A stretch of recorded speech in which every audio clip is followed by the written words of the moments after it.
లక్షలాదిగా తరలివచ్చిన ప్రియతమ కార్యకర్తలు సైకిళ్ల మీద ఎడ్ల బండ్ల మీద పాదయాత్ర పథికులుగా అనేక పద్ధతుల్లో అనేక ప్రాంతాల నుంచి ఈ సభకు విచ్చేసిన ప్రతి ఒక్కరికి పేరు పేరున వందనం శుభాభివందనం. మీ అందరికీ కూడా తెలంగాణ రజతోత్సవ శుభాకాంక్షలు నేను తెలియజేస్తా ఉన్నాను.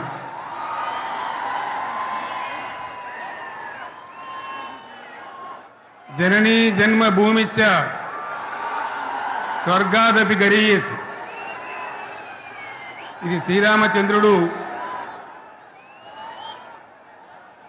లంక మీద యుద్ధం చేసి రావణ సంహారం చేసి అయోధ్యకు తిరిగి రావాలి అనేటువంటి ఆలోచనలో ఉన్నప్పుడు రాముల వారి సోదరుడు లక్ష్మణుడు సహా ఆయన వెంట ఉన్న చాలామంది పెద్దలు లంక చాలా సువర్ణమయంగా ఉంది, అద్భుతంగా ఉంది, మనం ఇంకా అయోధ్యకు ఎందుకు ఇక్కడి నుంచే పరిపాలన చేద్దామని అంటారు.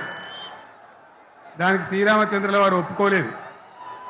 ఆయన చెప్పిన మాట ఏంటంటే, కన్న తల్లిని జన్మభూమిని మించినటువంటి స్వర్గం ఏది కూడా ఉండదు, కాబట్టి మనం అయోధ్యకే తరలిపోవాలని చెప్పి మళ్ళీ అందరిని తీసుకొని అయోధ్యకు రావడం జరిగింది.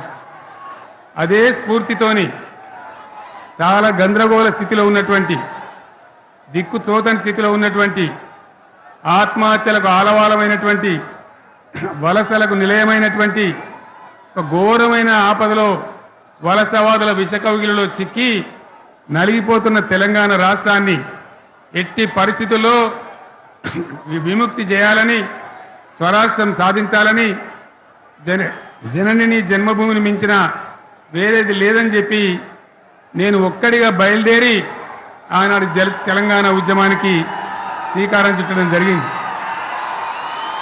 25 ఏళ్ల క్రితం, దయచేసి మీరు గొడవ బంద్ చేయాలి ఏమనుకోవద్దు, సభలో చాలామంది ఉన్నారు, లక్షల మంది ఉన్నారు, మీరు ఆపాలి ప్లీజ్. ఒకటే మాట బంద్ చేయాలి, గొడవ బంద్ చేయాలి ప్లీజ్, స్టాప్. సో ఆ విధంగా 25 ఏళ్ల నాడు ఎగిరినటువంటి జెండా ఈ గులాబీ జెండా. చాలామంది బంద్ చేయాలి, ఏ బాబు బంద్ చేయాలి బాబు. ఆ రకంగా ఎగిరిన జెండాను ఎందరో అవమానపరిచింది, ఎన్నో మాటలు అన్నారు, ఎగతాళి చేసిండ్రు, అవహేళన చేసిండ్రు, మకలో పుట్టింది ఉబ్బలో పోతుందని చెప్పిండ్రు. కానీ ఈ జెండా మీ అందరి సహకారంతో, అనేక మంది త్యాగాలతోని, వందలాది మంది ప్రాణ బలిదానాలు కూడా చేయడంతో, అనేక ఉద్యమాలతోని యావత్తు తెలంగాణనే ఒక అద్భుతమైనటువంటి ఉద్యమమై ఎగిసిపడి, ఒక సమయం ఎట్లా వచ్చింది, ఒక సమయంలో అంటే తెలంగాణ యావత్తు ఒక పక్కన నిల్చొని బరి గీసి బిడ్డ నా తెలంగాణ అక్కడ పెట్టు అని చెప్పి నిలబడ్డటువంటి సందర్భం మనందరం కూడా సృష్టించినాం. తద్వారా మన లక్ష్యం తెలంగాణ రాష్ట్రాన్ని సాధించుకున్నాం. ఆ తదనంతరం ప్రజలు దీవిస్తే 10 సంవత్సరాల పాటు అద్భుతమైనటువంటి దగదగలాడే తెలంగాణ తయారు చేసి అందరూ బిత్తరపోయే విధంగా, ఆశ్చర్యపడే విధంగా బ్రహ్మాండమైన తెలంగాణ నిర్మాణం చేసుకున్నాం. ఆ విధంగా 25 సంవత్సరాల సుదీర్ఘ చరిత్రను ఈరోజు ఈ వరంగల్ గడ్డ మీద మనం జరుపుకుంటా ఉన్నాం, రజతోత్సవ సందర్భంలో జరుపుకుంటా ఉన్నాం. చాలామంది చాలా రకాల ప్రయత్నాలు చేసినారు. ఇక్కడ కూడా ఇప్పుడు కూడా బ్రహ్మాండమైనటువంటి ప్రయత్నాలు చేస్తూ ఉన్నారు. నేను ఒక్కటే మాట చెప్తా ఉన్నా, ఈ గడ్డకు ప్రత్యేకత ఉంది.